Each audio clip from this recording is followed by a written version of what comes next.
गुरुर्ब्रह्मा गुरुर्विष्णु गुरुर्देवो महेश्वरः गुरुः साक्षात् परब्रह्म तस्मै श्री गुरवे नमः।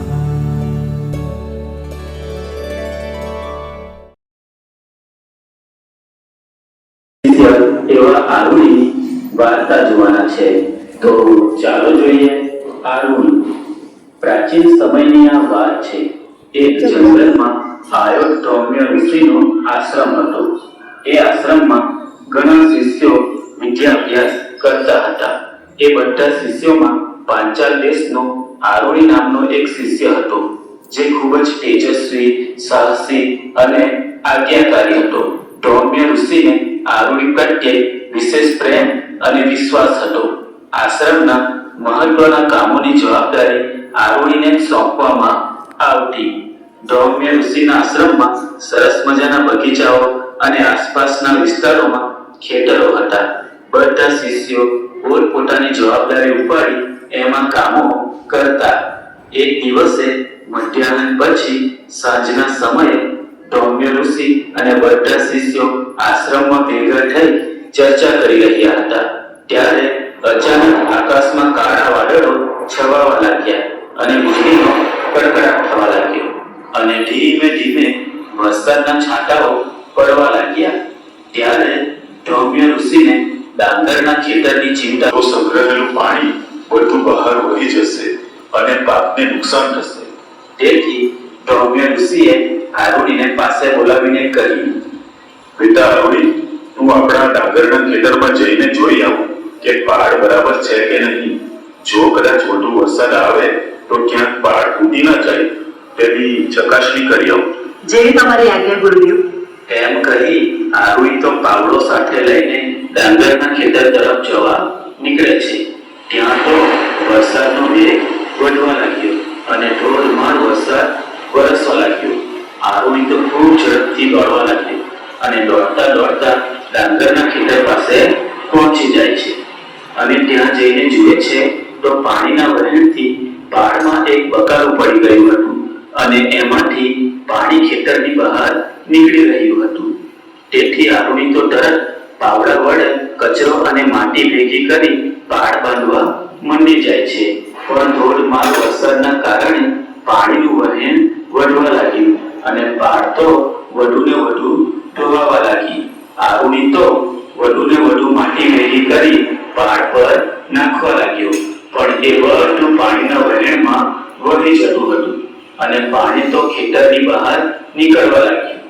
તેથી આરુણી તો ગભરાયો અને વિચારવા લાગ્યો કે જો પાણીના વહેણમાં પાડ આખી તૂટી જશે તો પાણી બધું વહી જશે અને પાકને નુકસાન થશે। તેથી આરુણી તો વધુ જોરથી મહેનત કરી માટી અને કચરો ભેગો કરી પાડ બાંધવાનો પ્રયત્ન કરે છે, પણ ધોધમાર વરસતા વરસાદમાં પાણીનું વહેણ તો ખૂબ જ આક્રમક રૂપ લઈ લીધું અને પાડ તો વધુને વધુ તૂટવા લાગી।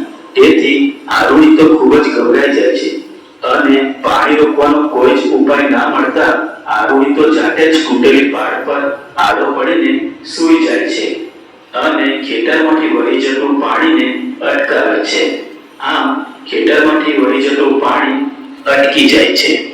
ધીમે ધીમે રાત થવા લાગી અને વરસાદ પણ ધીમે ધીમે બંધ થઈ જાય છે, પણ આરુણી ત્યાંથી ઉઠ્યો નહીં, કારણ કે જો એ ત્યાંથી ઉઠે તો ખેતરનું સંગ્રહેલું બધું પાણી વહી જાય। પાણીમાં પડ્યા રહેવાથી આરુણીની હાલત તો ખૂબ ખરાબ થઈ જાય છે અને એ તો ઠંડીથી થરથર કાંપવા લાગે છે। રાત્રે તો ખેતરમાં રહેતા દેડકાઓ, કરચલાઓ અને અન્ય જીવજંતુઓ આરુણીની આસપાસ અને શરીર પરથી પસાર થતા હતા, છતાં આરુણી એ બધું સહન કરી રહ્યો હતો। આરુણી કોઈ પણ પ્રકારની ફિકર કર્યા વગર ગુરુ આજ્ઞાનું પાલન કરવા માટે કટિબદ્ધ થઈને ત્યાં જ પડી રહે છે। આમ ને આમ આખી રાત વીતી જાય છે। આરુણી તો ઠંડીમાં ખીજવાને કારણે મૂર્છિત થઈને ત્યાં જ પડી રહે છે। આ બાજુ આશ્રમમાં બધા શિષ્યો ધૌમ્ય ઋષિને સાદા પ્રણામ કરવા માટે જાય છે। ધૌમ્ય ઋષિ બધા શિષ્યોને આશીર્વાદ આપે છે। ત્યારે ધૌમ્ય ઋષિને આરુણી દેખાયો નહીં. તેથી તેમણે શિષ્યોને પૂછ્યું કે આરુણી ક્યાં છે? ત્યારે શિષ્યો કહે, ગુરુદેવ, આરોણીનો અમે કાલ સાંજે જોયો નથી. અમને એવું લાગ્યું કે કદાચ તમારી જોડે હશે. ત્યારે ગુરુદેવને યાદ આવ્યું કે અરે, એને મેં કાલે સાંજે ખેતરે મોકલ્યો હતો, એટલે એ ત્યાંથી આવ્યો જ નથી કે શું? ત્યાર પછી ધૌમ્ય ઋષિ તો તરત જ 2-3 શિષ્યોને લઈને ડાંગરના ખેતરે જવા નીકળે છે. ડાંગરના ખેતરે પહોંચીને ધૌમ્ય ઋષિ તો અવાજ લગાવે છે, આરુણી, બેટા આરુણી, અરે એ આરુણી બેટા, તું ક્યાં છે બેટા? આરુણી, એ આરુણી. સાથે સાથે શિષ્યો પણ આરુણીને બોલાવવા લાગ્યા. આરોણી, એ આરોણી, તું ક્યાં છે? પણ આરુણી તો કાંઈ બોલ્યો ન હતો, કારણ કે તે આખી રાત પાણીમાં પડી રહેવાથી તેનું શરીર ઠંડીના કારણે થીજી ગયું હતું અને એ મૂર્છિત થઈ ગયો હતો. ત્યારે એક શિષ્યની નજર આરુણી પર પડે છે. ગુરુદેવ, ગુરુદેવ, અહીં આવો, આરોણી અહીં છે.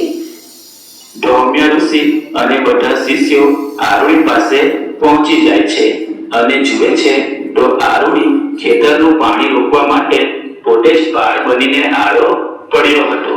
ધૌમ્ય ઋષિ તો આ દ્રશ્ય જોઈ ખૂબ દુઃખી થઈ જાય છે અને તરત જ આરુણીને હલાવીને ઉઠાડે છે. આરુણી, એ બેટા આરુણી, ઉઠ બેટા, ઉઠ બેટા આરુણી, આરુણી, એ આરુણી. ત્યારે આરુણીના કાને ગુરુદેવનો અવાજ સંભળાતા તે જાગી જાય છે. ગુરુદેવ, ગુરુદેવ. જા બેટા, ઉઠ બેટા, ઉઠી જા બેટા. એમ કહી ધૌમ્ય ઋષિ આરુણીનો હાથ પકડીને ખેંચવા જાય છે. ત્યારે આરુણી કહે, ગુરુદેવ, મને ઉઠાડશો નહીં. જો હું ઉઠી જઈશ તો ખેતરનું બધું પાણી વહી જશે. આ સાંભળી ધૌમ્ય ઋષિનું હૃદય ગદગદ થઈ જાય છે અને મનમાં જ બોલી ઉઠે છે, ધન્ય છે તારી ગુરુ ભક્તિ. અને પછી તરત જ ધૌમ્ય ઋષિ અને બધા શિષ્યો મળીને ઝડપથી માટી ભેગી કરીને પાળ બનાવી દે છે અને તરત જ ધૌમ્ય ઋષિ અને શિષ્યો મળીને આરુણીને ઊભો કરે છે અને ધૌમ્ય ઋષિ આરુણીને ભેટી પડે છે અને કહે છે, ધન્ય છે તારી ગુરુ ભક્તિને, ધન્ય છે તારા સાહસને. હું તારાથી ખૂબ પ્રસન્ન છું. આરુણી બેટા, આજથી તારું નામ હું કુંડાલક રાખું છું. ત્યાર પછી આરુણીમાંથી કુંડાલક ઋષિ બની જાય છે. તો બાળ મિત્રો, કેવી લાગી આ વાર્તા? સરસ છે ને? હા બાળ મિત્રો, આ વાર્તામાં આપણે જોયું કે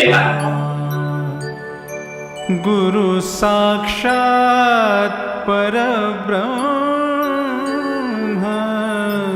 तस्मै श्री गुरवे नमः.